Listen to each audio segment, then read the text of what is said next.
Okay, really quickly, we have students in the audience and they want to know the difference between a manager and a leader. Really quickly, in your professor or clinical mind, give us what we should look for in a good leader. We'll start, actually, we can keep it coming, just come down, but actually keep your answers as short as possible. We'll start with you, Craig. I think one of the great aspects of a leader is empathy. I mean, you have to understand what you're trying to achieve and be able to get your team to be working in into that direction. But you also have to be empathetic as to what others are going through and be able to kind of put yourself in their shoes and get them on your side and lead them along. So there's a great story about the company Honda that came over to the U.S. to bring Honda cars to the U.S. And the name of the guy who brought it there was Mr. Honda. And he was a great leader. The head of the company is called Mr. Honda. He's a great leader, very charismatic, really drove this, huge growth of Honda in the U.S. But the guy who actually did all that work was the manager behind him. And none of us remembers his name, but he's the one who actually did all the work. So that's the difference between a leader and a manager. I think the manager is the one that gets it done. The leader, we actually remember the guy's name. I think the only real difference between a leader and a manager is a title, because as we've heard earlier this evening, you can have somebody who does not have a formal title or a position that can serve as a leader. For me, something that I try to espouse in my leadership is that of servant leadership, and there are 6 tenets that I usually try to bring into my leadership: having vision, having values, the ability to persuade people to buy into the vision, having people to support you, but not only supporting, being able to develop them as future leaders. I firmly believe in the power of succession. Not only that, but also having the ability to appreciate them, because people will follow you if you appreciate them. If people aren't following you, you're simply taking a walk. And as a leader, you need to be able to not only invest in individuals, but leave the space that you're leading better than when you started. Profound. I think that deserves a round of applause. It's phenomenal. That's a tough one to follow. Thanks, Kim.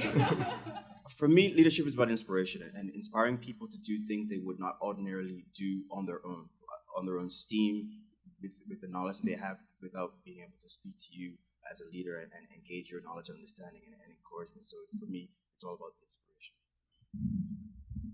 Okay, so very practical advice. If you're looking for someone who's a good leader, look for someone who's serving other people. Serve to lead. That is one of the hallmarks of great leaders. They were great servants. Great leaders develop other leaders. But if you want to look at one trait for any leader or any great leader, is a person that has a vision, and a vision that they can get persons to buy into, and in terms of influence persons to carry out whatever objectives are necessary so that vision can be completed. I would use 3 words. The first one is passion. The leader has to have a passion for what it is they are committed to. The second one is that you have to have a love. That if you're in the business of serving people, you have to love the people you serve enough to sacrifice your self-interest for their communal interest. And then the final one is that you have to have vision. You have to have the ability to allow people to feel that you understand where they are and cast a vision of where they can get to and build a bridge for them to get there. I think for me, a leader is one who is concerned about what is right, not necessarily about what is perceived to be right. Okay, and Christy? Yeah, sure. Thanks for putting me last. All the great I got the short end of the stick today. I got put first and then last. So, but I agree with a lot of the points that were said. I really think the commitment to serving others is key. And I think passion. So I read this book recently that my parents got me for Christmas, and it was all about the best TED Talks of all time. And they said the most viewed TED Talks are the ones where people were really grounded in a deep passion. So I believe that. And then one final quote that always resonates with me is, leaders are the ones that inspire that followership. And I think that concept of followership really defines leaders as well. Wow.